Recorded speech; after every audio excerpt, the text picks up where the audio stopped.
This is Phantom Electric Coast, and we're live on the air on our YouTube, Facebook, and Twitch channels with DeVannon Hubert for the first time. How are you doing tonight?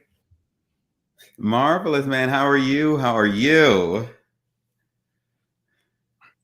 I'm doing fine. I live in lovely New Hampshire, so it's a little bit cold, but we're okay. Uh, for everybody that's watching, you'll be able to listen on Newsly. We are a featured podcast on Newsly, so we have to mention for our there. If you use coupon code GHOST, you can get 1 month free premium subscription. So stop scrolling and start listening. This podcast will be on Newsly later tonight. So thank you again for being on the program. Thank you, thank you, thank you, thank you, thank you so much for having me. Well, it's always exciting to talk to people, and I always like to have interesting topics. And as I said, we're going to be reconciling faith and freedom as the topic for this episode, and want to go through your story. So I think I was looking at one of the questions that we'll start with is like, why did you feel a need to create a podcast and to write a memoir? Well, it felt important to document the things that I had gone through really throughout my whole life, but particularly, with being in Houston, Texas, being kicked out of the church and everything like that, because that was a super pivotal moment for me, a super gut check moment where I realized I wasn't as, mature as I thought I was spiritually. And it was so cataclysmic and eye opening. And so it's one thing to stand up in church on a Sunday morning and testify as they like to do here in the South. And as I did growing up, I don't go to church anymore, but a written testament is much like the Bible, people, when I'm dead and gone, if this world yet remains, people will still be able to benefit from every show that I put out and from every book that I write. So basically it's a permanent testimony. I think that's why why we like to put down our music is like that's that will survive beyond us. We create that work and other people find it or dig it. A lot of artists get found after they're gone. You want to be known in your time, but it's good to document where your head's at. And I think as like any kind of creative person, the creatives, I think it's really important to actually put it down because everybody has, well, I got these ideas, and then they never get to do it. So I think it's really cool when people actually actualize what they're thinking and what they're saying, and they do something like a podcast, or you do a memoir, you do a song, you do some action, you actually put it out there for people to get your point of view. Right, because see, transparency is a thing that saves us. We fall into a death trap when we go through traumatic things in life. And honey, to everyone listening out there, you will go through traumatic things in this life. The death trap is when you feel like you're alone. That's a delusion, the trick of the enemy, that's come to cut you off from support so that you can be destroyed and be defeated. When people write songs and music, movies, books, whatever, it's not just entertainment. They're letting you know you're not alone. I've experienced this recently because I had to break up with my boyfriend back in January. This is like a whole new thing because I found out he had a double life, and all this and going on. And so, yeah, Christmas Eve, my woman's intuition kicked in. And y'all, woman's intuition is real. Woman's intuition is real. Men, you will not get away with whatever you're doing. So you might as well just be honest, because we gonna find out. My woman's intuition kicked in, and I went through his phone on New Year's Eve, and he had him an affair back on October the 16th and slept with somebody when he had COVID. And I know he had COVID because that was the day I went and brought him his Paxlovid COVID medicine. And then a few hours later, he went to go have an affair and never said anything. And that was one of the things that I found. And so I've been going back, like today I watched Waiting to Exhale, just an hour or so ago before I got on this broadcast. And movies like that. And I'm going back and watching movies that are about the really terrible things men can do to women. And I find that I'm watching these movies, but I'm relating to them differently. And I'm taking a huge sense of comfort in watching, I'll be watching What's Love Got to Do with It. I've Yeah, never yeah. looked at it before, but I don't feel alone. It's just me and my house and my cats. But when I'm watching these women on the screen, it's like I'm pulled into their experience, and I feel like I'm just I feel like I'm connected to them in a way that I never was before. Though I've watched these movies time and time again, it's completely different now. Yeah, it's kind of like in music, people have like a breakup or something, and they have a song that speaks to them, right? There's a lot of songs written that speak to romance or broken romance, and people get these like sound paintings. Like a movie is the visual, but music can trigger like a moment in your memory or a point in time that you experienced that song with the people, or it brings up memories. And I think it's all art can trigger that in the movie. Like, yeah, you're finding the empathy, that the writer found for humanity. You found something in it that tells you, or the way the actors portray the characters that speaks to you. It connects to you. That's what the art's all about, is trying to connect to feelings and emotions and heart type of efforts. That's why, as a producer, I'm always looking for that. What I think is going to actually connect to somebody's heart rather than just a beat, but what you actually say and what you actually play, is it connecting or Mhm. not? But so you were labeled and removed from your ministry positions, and I can understand like in Texas, I guess it's very very conservative, and so is that the result of that kind of conservative vibe in where you are? I live in Baton Rouge, Louisiana now. When I had my run-ins with the police, and law enforcement, when I was, selling all the drugs and doing all the things, they kind of told me to get the fuck out of Texas and don't come back. So there's no more Texas in my future. That's never going to happen. Thank God for the other places in the world that I can go to, but Texas is lost to me. So how am I going to go with answering this? Overall, yes. The South in general is super close-minded. It is it's the antithesis of everything I think heaven is, that I think Mhm. God is, that I think Los Angeles is, that I think New York is. When you think of a beautiful, resounding place where people respect each other's differences, you will not think of the South. Okay, Yeah, period. And true. so I didn't have the sense when I was getting out of the military and considering where I was going to go to pay attention to the fact that, okay, I'm queer. Maybe I don't want to go to the South because I'm not going to be as accepted, where I was in California when I was in the military. But I wanted to get back closer to home, family. My siblings are in Houston. My parents are here in Baton Rouge, which is really why I'm here, because they're elderly. Otherwise, I'd take my behind back to California where people make sense. But you can't get Mm, old people. mhm. Can't get old people to move. They just won't.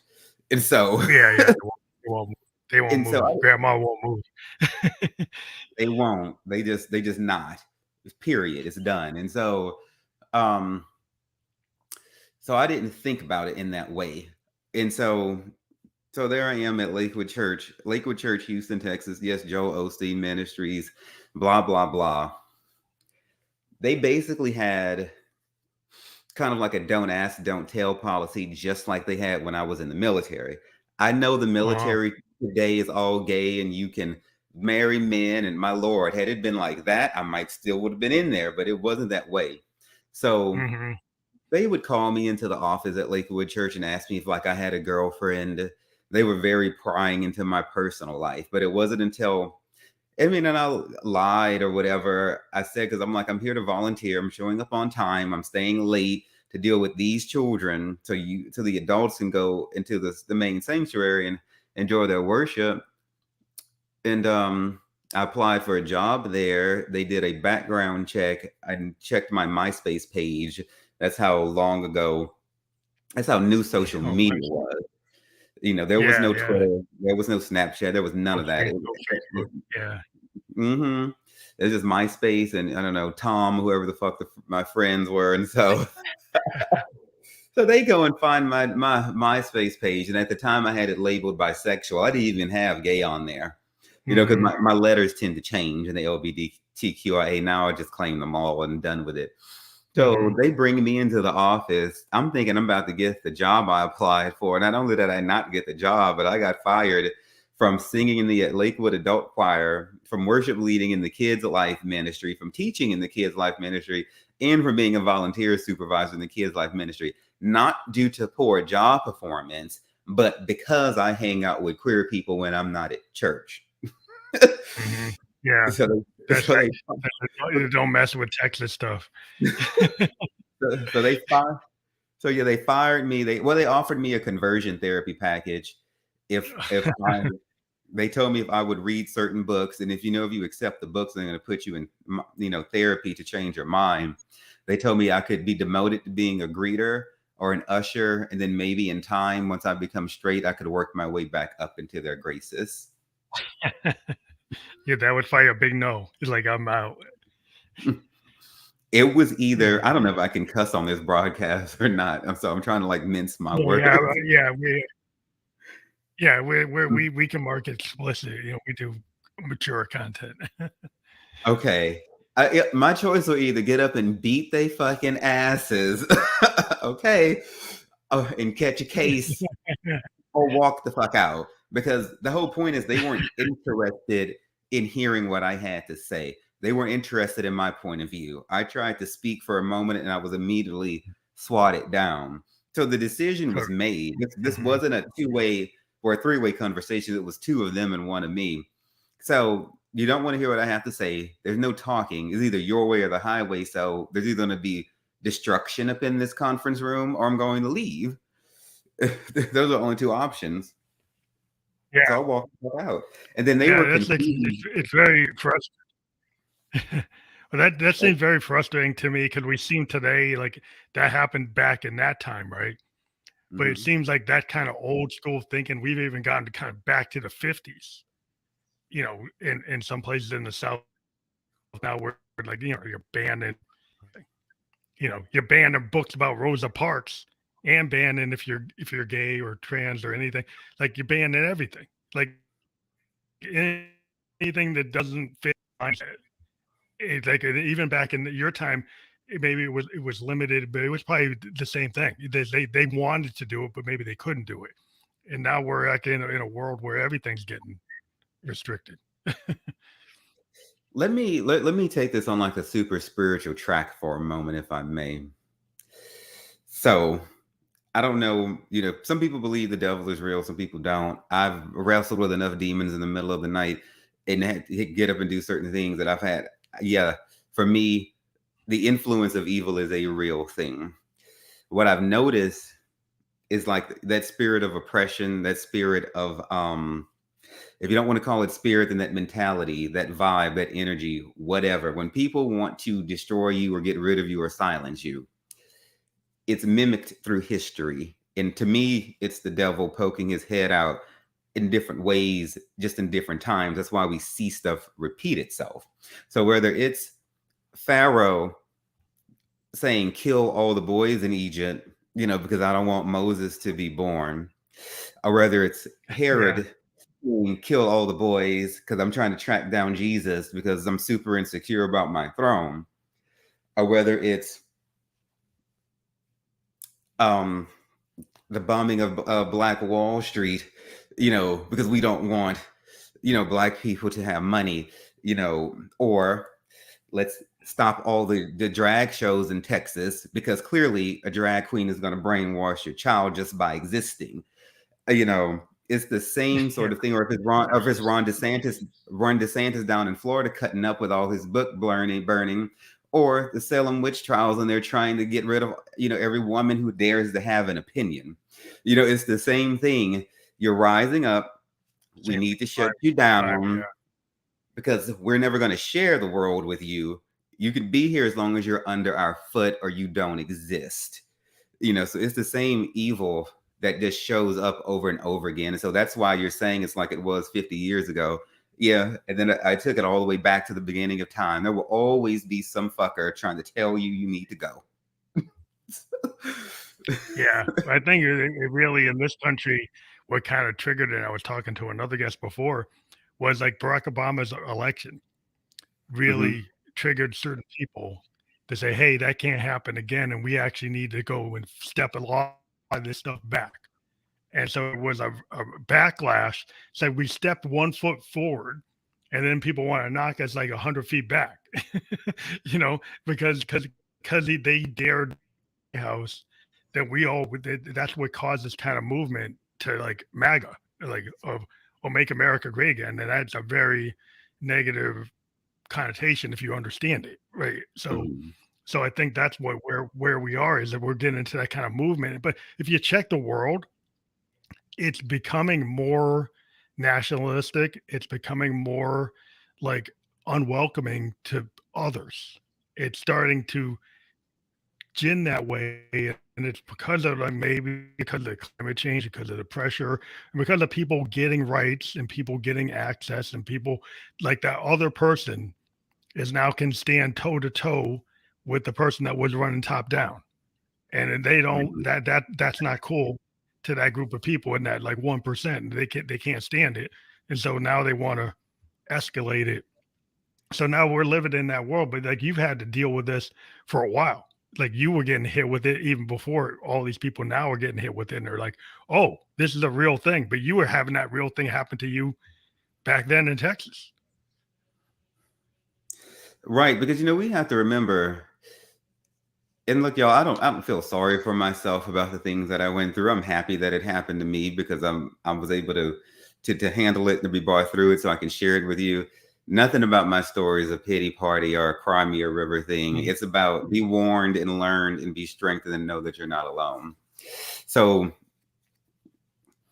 it you just can't change some people's stripes. And churches have agendas. You know, the whole concept of church to me is not necessary. Mhm. Some people need that to learn, and that's fine, but church is school. My whole thing is when you're going to graduate from it, that you're going there to learn. You're not supposed to be hanging on a preacher's titties for the rest of your life. Okay, they want you to hang on their titties because they need your money. They need, they're nothing with an empty building or without people sending, money in there from across the world through their broadcasts. So I sat in church for years, like 20 something years of my life without understanding that these people are kind of sort of there for my own good, but also for theirs too. So it's a mixed bag. And when somebody has an agenda, then their intentions might start off good, but they can very easily become corrupt. And so Well, that this is the seems only like a lot of religion seems to deviate from maybe the initial idea of the practice. If you think about Jesus, right, he was kind of like the ultimate hippie. You know, if you think about the way he was living, you read about it. Like he was with all outcasts, prostitute. He was with people. He wasn't in an ornate church with all this like stuff, right? But he was basically teaching, you know, morals and ideas. They like, oh, you shouldn't kill people. You should love your brother. You should, and he was living it. And I think that was like very probably Romans. He was like, oh, he's a radical. He's a radical. You got to snuff him out. Because if a person acting like that actually showed up and wasn't in church, they probably throw him in jail. If it was like a Jesus showed up the way that I see, the way I read it, he would not be accepted. no, he wouldn't be accepted. Because anybody is radical in and around a church if you don't play ball and follow their rules and dogma. Free thinking, the church is very much like the military was. You're cool as long as you do exactly what the fuck we want you to do. Because the moment you step out of line, threaten their image, and things like that. Otherwise, why fire like probably like your top volunteer or one of your top volunteers? Because parents were complaining about they're thinking that was going to turn their kids gay, just by Yeah. being around them. Kids bring parents to church. Parents bring the money.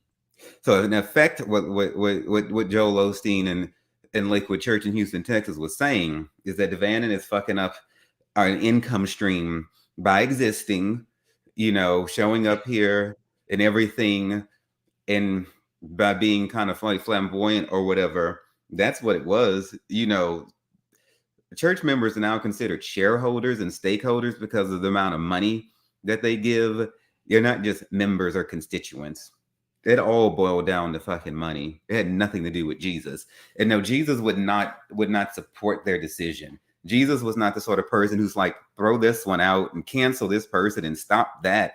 He wasn't like that. He was like, I fucks with the prostitutes and I fucks with, Yeah. Yeah. I mean, he's like the ultimate hippie kind of counterculture character that is like a commune type of thing you would have seen in the 60s. It was like open, love everybody, love like hair peace, love peace, everything, man. no war. Yeah, that's what it was. And he got taken down by the power structure because they didn't like what he was doing.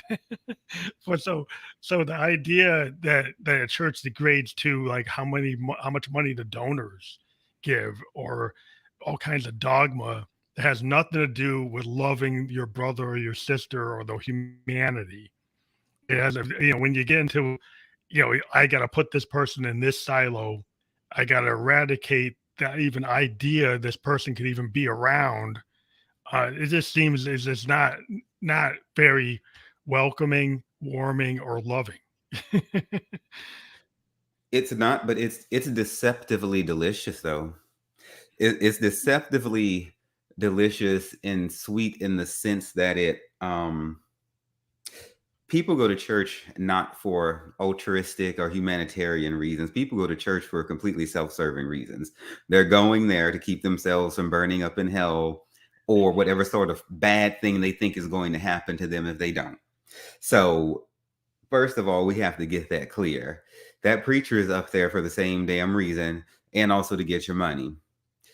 Now, what happens is you have narcissistic preachers, and pretty much all of them are. It's very hard to find a humble preacher. When's the last time you heard one of them apologize for anything that they do?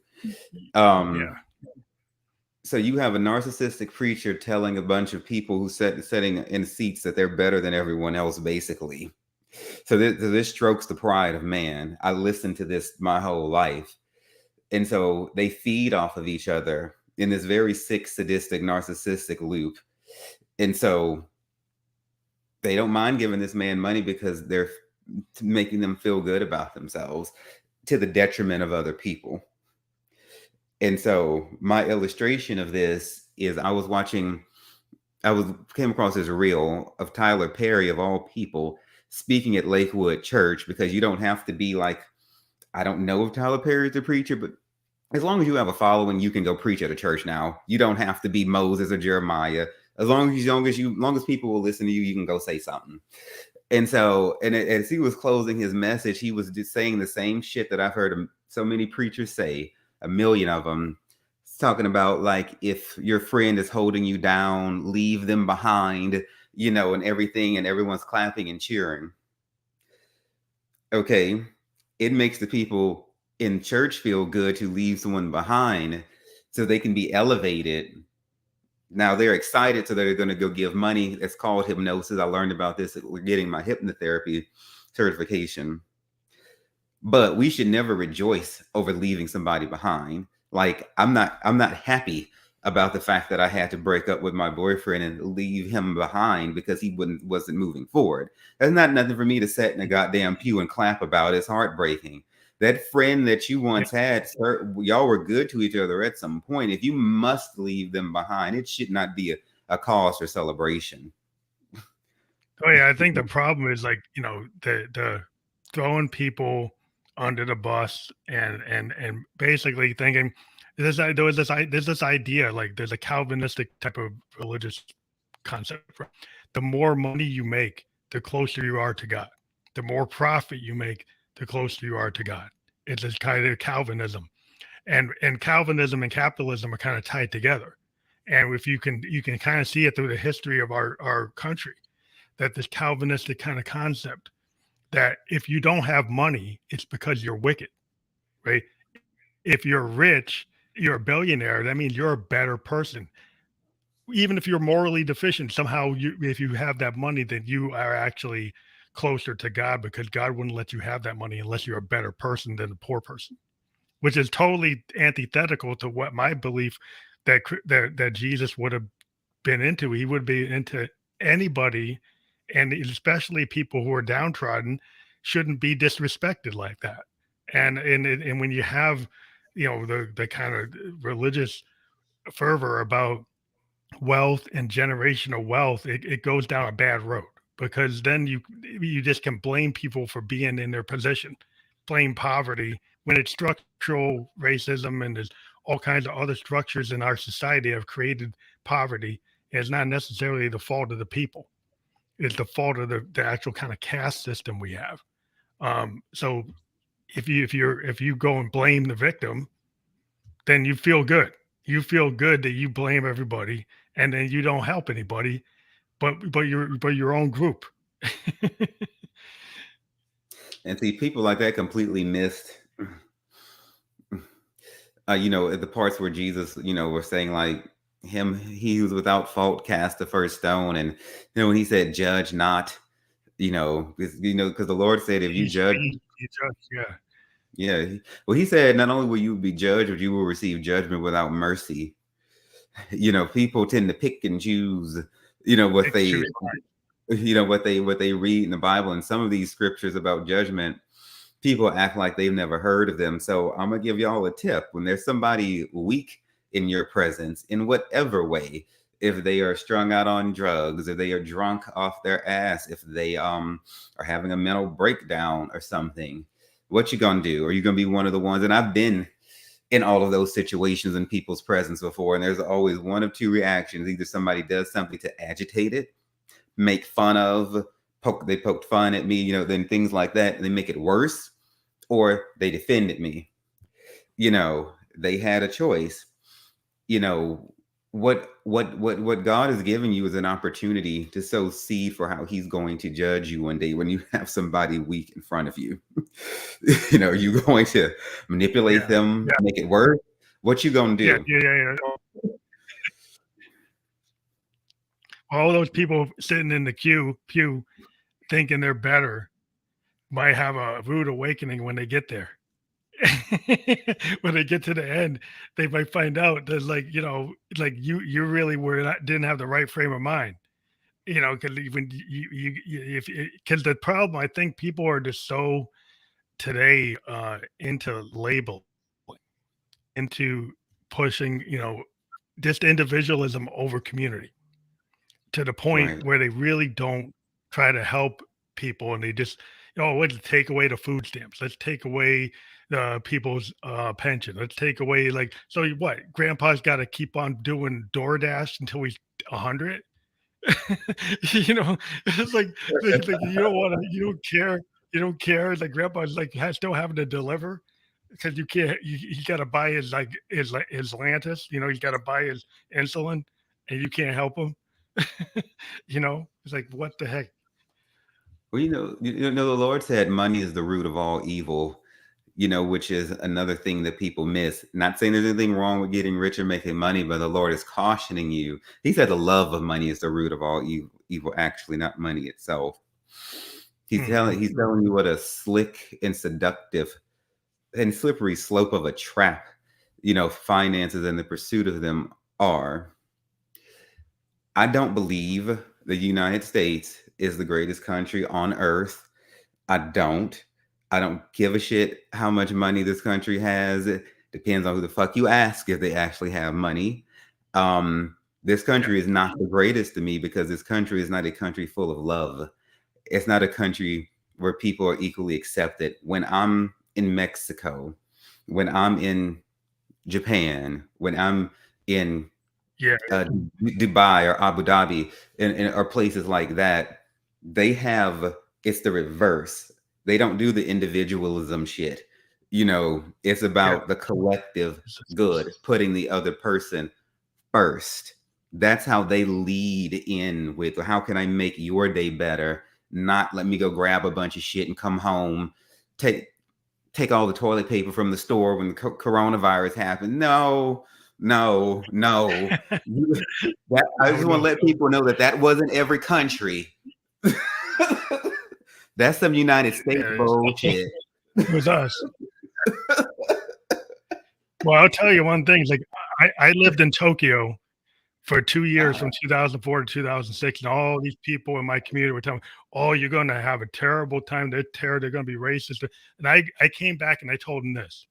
When I lived in Tokyo working my IT job, right, for 2 years, and my daughter went to Japanese school, I tell you right now, I felt like a human being for the first time in my life being an American. I had never traveled anywhere else. I was treated with so much respect there as a human being that I was treated with a level of respect I still don't get here.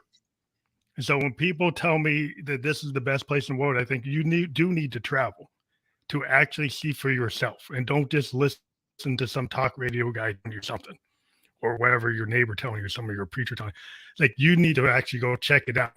Because if you find out, like I did, that like I didn't care. The people, I wanted to go there because I was into the culture. I'm a Buddhist. I actually practice Nichiren Daishonin Buddhism, which actually is a Japanese form of Buddhism.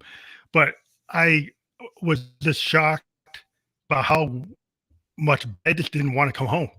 I didn't want to come home because I kind of knew when I came home I'd be back into the shit. you know, but yeah, I get precisely, it. precisely. I'm going to tell you, people who can't do well in Japan, they might be white. Look, I'm not racist. I've had so much white dick. I should be like, I should be cut off from it at this point. I love all the races and all the boys with their toys. Hello. But, the people of Japan kind of remember, wars and certain bombs that may or may not have been dropped on them and just certain shit that happened. And they know that it was Yeah. not people of color making those decisions. Okay.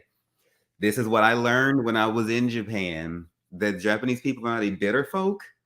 They keep their opinions to themselves. But okay, white people in the United States, you did what you did. So they're not exactly fully Yeah. over now. So, but it was the same thing. I loved being over there, and I saw all people of color on marketing advertisements. I barely saw a white person. It was equal. It's like flipped. I felt, like you said, respected Yeah. and everything like that, and it was just like shock and awe. Now, look, white people can go and have fun in Japan, but respect the culture. Learn some of the language before you go. Learn the culture, and don't just show up expecting everything to be done for you. And that is how you gain the respect of the people of Japan. Show them you give a damn before you go. Yeah. Yeah. A gaijin. Yeah, you'll be a gaijin, in that mentality. Like, I was invited to my Japanese friends' homes and actually was able to have like a real dinner. And I thought it was such an honor because not every Japanese person is going to invite you in their home if you have that ugly American attitude. You're probably not getting No. invited to a Japanese home dinner. You're probably not going to get invited for that. But like I was going, I had my sensei. I was learning the language. I was giving my reports in Japanese. I had respect for the culture. I had my daughter not enrolled in an American school, but in Nishimachi, which is a Japanese school. I wanted her to go to the Japanese school because I wanted her to really learn. I didn't want her to learn the American school version of what they wanted her to learn. That was very open-minded of you. Now, Yeah. So what are the things that, yeah, go ahead. I was going to say, for people who want to have an open-minded escape that cannot get all the way the fuck over to Japan, it's not like it's just a hop, skip, or anything. It's like way the fuck over there. You Yeah. could just go down to like Puerto Vallarta, not Cancun and all that. Fly your ass into a place like Puerto Vallarta, or maybe like the Baja Peninsula. It's super open-minded there too. They're not going to take none of this Karen American bullshit there either. Leave Karen at home. But if you want to chill and be respected, and be considered and treated like an equal, I do recommend, places like Puerto Vallarta and different places in Mexico. So we've been talking about like just the attitude within America, within religion and the overall society. But What is your view of Christianity and other world religions? Like I said, I'm a Nichiren Daishonin Buddhist, and I used to be a Christian. I became that because I married my she was that. But what's your view of Christianity and other world religions after experience?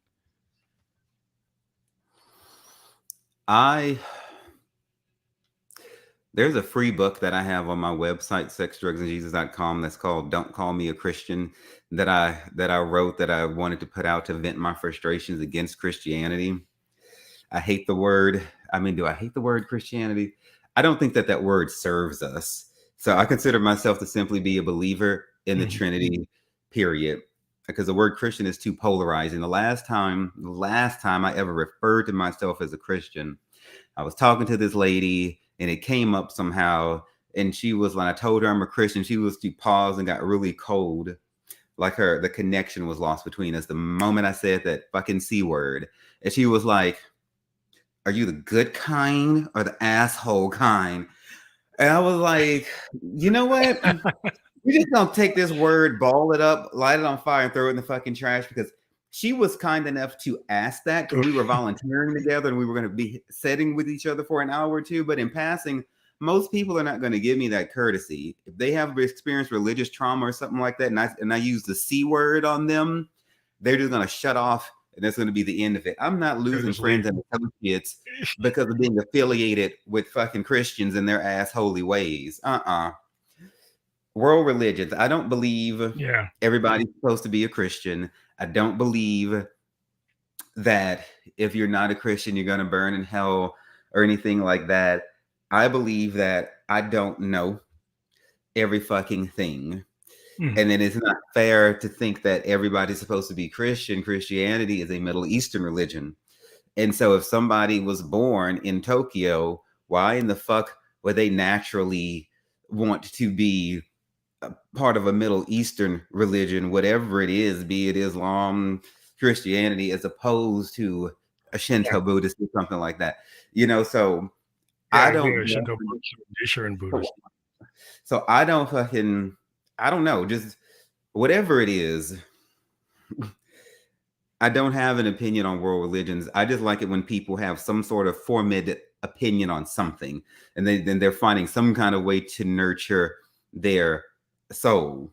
Because the Lord did not tell me to go out and beat people up and try to force them to be Christians. He just said, if I be lifted up, I would draw all men onto me. So basically, he said, make a big deal out of me. And if it's for anybody to be saved or to be converted, I'm the only one who has the power to convert them. And so all you got to do is talk about religious things, and people are going to be drawn to whichever one that they're supposed to go to. So I'm a fan of conversation about them all. The thing that gets on my nerves with my friends is that I'm the only one in any of my friend circles who initiates spiritual conversation. So I'm like, girl, we done talked about everybody we fucked this weekend, all the alcohol that we done, all the clubs and all the travel. Why can't we talk about spiritual stuff too? So I respect them all. I just want people to pick something and be serious about it, because you're not going to be in this life forever. Well, I think having a spiritualism is a good place to be, because that's where my head's at, because I don't try to convert people to Nichiren Daishonin Buddhism. I don't think if you're not a Nichiren Daishonin Buddhist that you don't belong in my house. I don't think that you can't do this and you can't do that. It's like, okay, I want to have a conversation about spirituality, because I'm part, Native Indigenous American. I'm Cherokee and Blackfoot. And so I have a lot of spiritual concepts I got from my great grandmother, who was a Blackfoot. And the idea of that kind of indigenous culture that believed in, Gaia, believed in like spirit animals, and believed in nature and other things besides like a central kind of higher power. That the earth is actually a god. Like the wind is a god. I can understand all kinds of ideas, and I don't denigrate somebody because they believe that. I think people should be able to have their own spirituality. It's a personal thing. And why should you force yours on anybody else? I'm going to tell you one thing. Why they do it, because it reinforces their insecurities and need for validation, which is what we were talking about earlier. It is a very arrogant thing for, like, say, a Jehovah's Witness to knock on my door and be like, "Do you know the Lord?" And I'm all like, I'm nice enough to tell the bitch yes, but she doesn't believe me, and she wants to go ahead with her whole song and dance any fucking way. No, she's not doing that for me. She's doing that for her, because they need to Yes, know get for it. their own salvation that they have enough converts and shit like that. Preachers take it very personally if they do an altar call and nobody stands up to receive the Lord. Well, it's actually not about the preacher. One time I had a preacher, it was my first time at this church. They did the altar call. Some people think if they've never seen you in church before, then you must worship Satan. And so I'm all like, you can't just be visiting. He literally came and tapped me on the shoulder, tried to force me to stand up to accept Jesus just so he would not look like he didn't do a good job preaching. But you don't know if the Lord's converting someone while they're sitting down, if he's going to deal with them when they get home. It's not about your whole show that you're trying to put on when you're in front of your Yeah. fucking congregation. I will say this about the Buddhists, though, because I've been to the Buddhist temple. You know, I love hanging out with other bald bitches like me. It feels so like where I'm supposed to be. They got fucking good vegetarian food. Oh my God.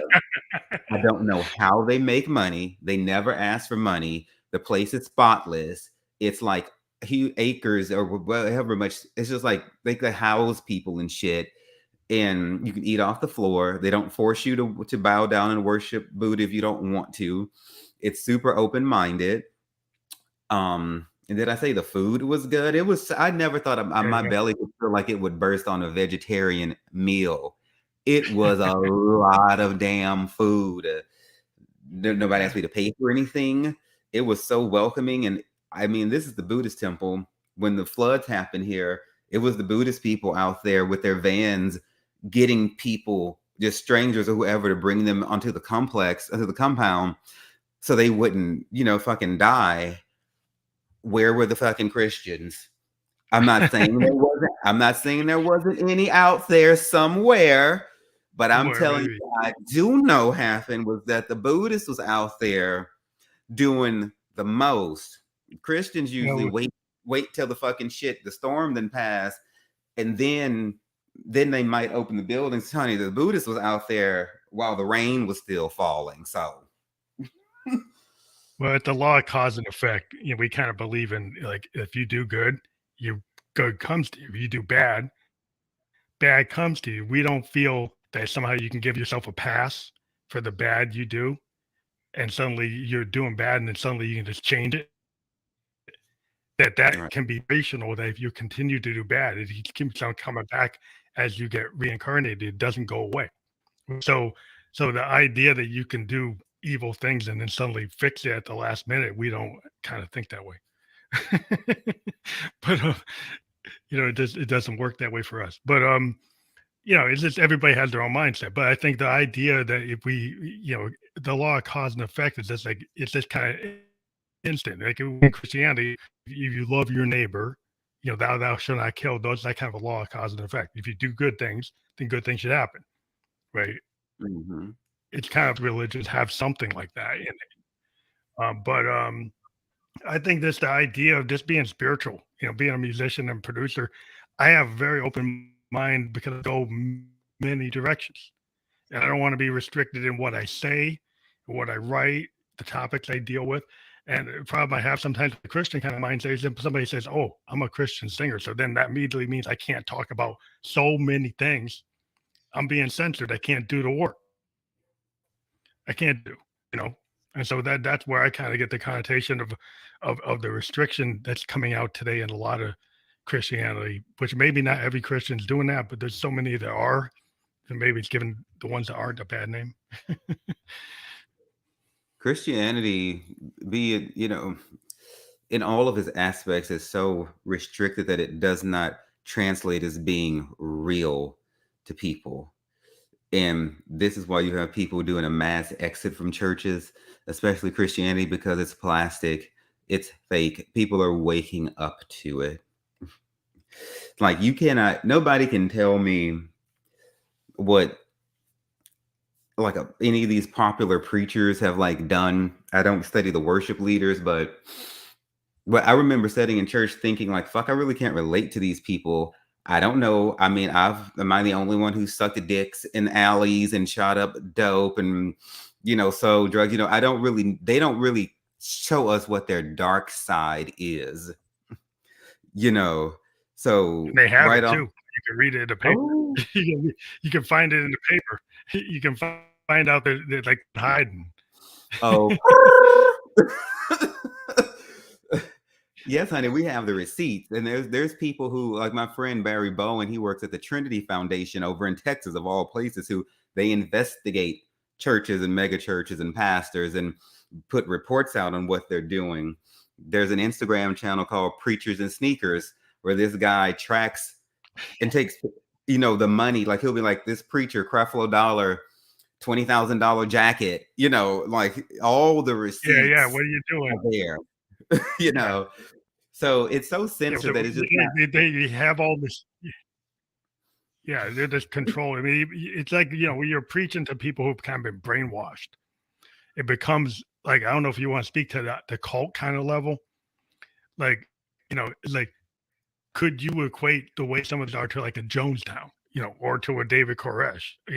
Is it the mindset can be that destructive where We are people are being designed. that kind of cultish in terms of, Yeah, my good friend John Werner has a podcast and a book called The Cult of Christianity, because Christianity is a cult. And what is a cult? Anytime you mindlessly follow a leader due to fear or whatever the motivating factors are, and you follow them without judgment and discretion, and you do not question them, and you don't prove what they say and do. So yeah, Christianity is a cult because Mhm. it has become one. It has become one. But Jesus himself was not a fucking Christian. That's some human shit. The whole concept Yeah, of it is based on humans. And so yeah, that's a humanist. It seems like a humanist. To me, you seem more of a person that just understood what humans should try to elevate to, like elevation of the spirit, the heart, and the mind. And you can see it in multiple philosophers who had the same idea all over the planet. There are multiple people that had the same kind of concept, right? And it's usually a very expansive, not exclusive. It's expanding. It's not an exclusionary thing. It's something that would be more. You love all human beings. You all love all humankind, no matter who they are, what they are, what they've done. You actually have that mindset, but it doesn't seem that what they're doing in the cultish versions is that. It seems like something else. they're going there to get what they need. Like there was no benefit to the world for whatever it was they were doing in Jim Jones's church before they went all down there to Just Africa. for Jim. you know, right, to kill themselves. There was no logic there. So the rapture's coming. Prove that. How do you know? I can't tell you when any of the megachurch preachers, when did they receive their calling? Was it an angel? Was it a dream? Was it a vision? At what point were you not working for God? Then when did that start? These things you say are going to come true. Did it happen? There's no checks and balances. They don't allow that shit in church. That is when you know you're in a Mhm. cult. And you question the preacher. Are they transparent about their finances? When they make decisions, do they let the members vote? Or do they just come up on stage and tell you we paid for this and we bought that? No, bitch. You can get some goddamn voting machines in here like they do on election day if you really wanted people's input. At Lakewood Church, my friend Barry Bowen at Trinity Foundation, they found out that Lakewood Church only has, they don't actually have members documented. It is run by a board of directors that is basically all Osteen family people. Okay. There is no input from somebody who is not fucking an Osteen or has fucked an Osteen or is, close knit with them like that. In other words, they get up there on stage and go, "Oh my God, y'all are all welcome. We consider you family. Be one of us. Hashtag I am Lakewood." But at the goddamn decision-making table, bitch, you're not represented. That is a fucking cult, because isn't you're tricked into thinking you have a buy-in and a stake, but practically you don't. But you feel warm and fuzzy and all tingly. But practically, you ain't worth shit to them people. Yeah, I think that's where people. I guess they just have people have a, like, you know, I think they have a internal need to feel that the world makes sense, right? And the problem is, like, without religion, then you get fear. People get fearful because they want to have some level of certainty, and these people will provide certain certainty, but it's like a false. It's a false sense of security, right? Lot. It's just a false sense of security. So it gives you this idea. So you don't want to be in the world and actually, oh, the world's that scary. Oh, it's that intense. It's that real. You can't deal with the realness of the world. So you got to have this fake thing, veneer put on it to make you feel comfortable. Lies, scandals, and deception is what it is. But I'm gonna say something that I think is gonna set a lot of your people free, because most of us learn about religion and stuff from our families. And the thing is, you cannot inherit religion. You have got to have a personal experience before it will ever become real to you. People are so brainwashed because we receive from our families. But I know, like, queer people who go to Pentecostal churches.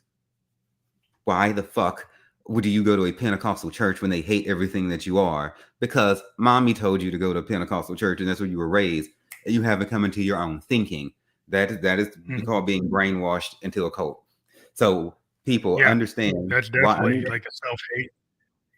It's like a self-hate thing. You know, if you can have people that are like, black people are racist against themselves when they get conned into supporting a structure that actually is against them. Right. So if you're like, it's like you self-hate.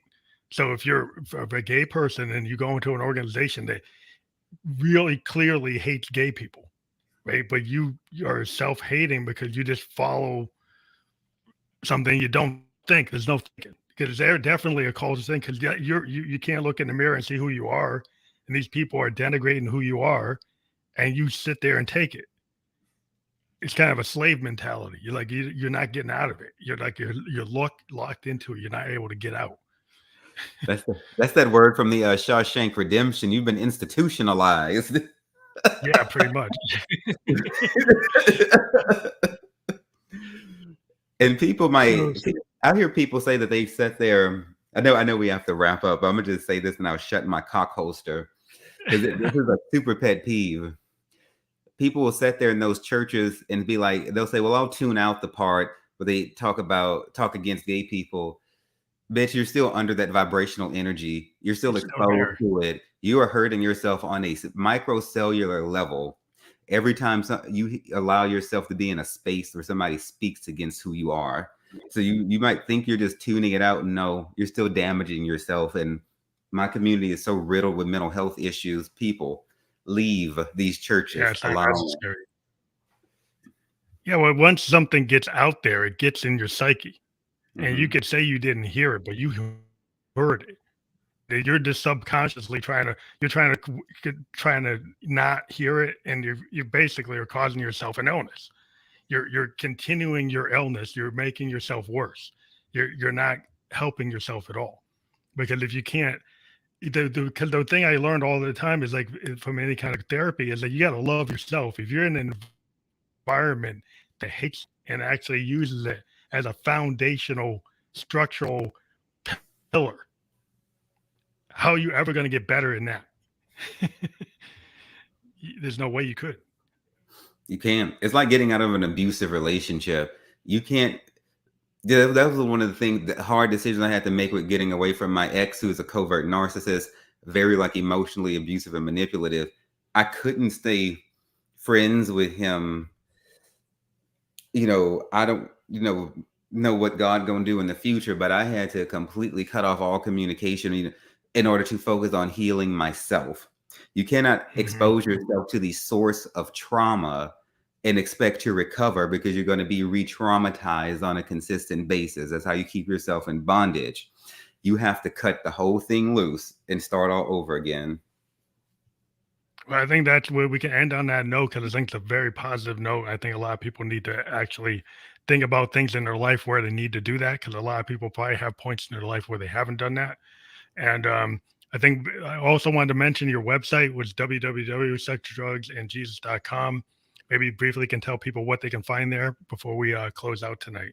You can find me, darling, on my beautiful pictures, bio, and everything. I just allowed myself a vain moment. So my book is there. Anything I write, my blogs, link over to my retail website downunderapparel.com. Basically, everything's there. All the social media, everything.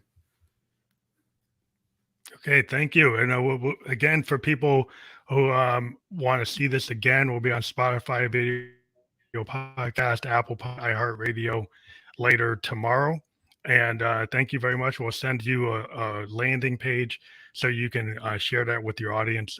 We appreciate you being on the Fam Electric Ghost podcast. Thank you. Doi tashimasu te arigato gozaimasu.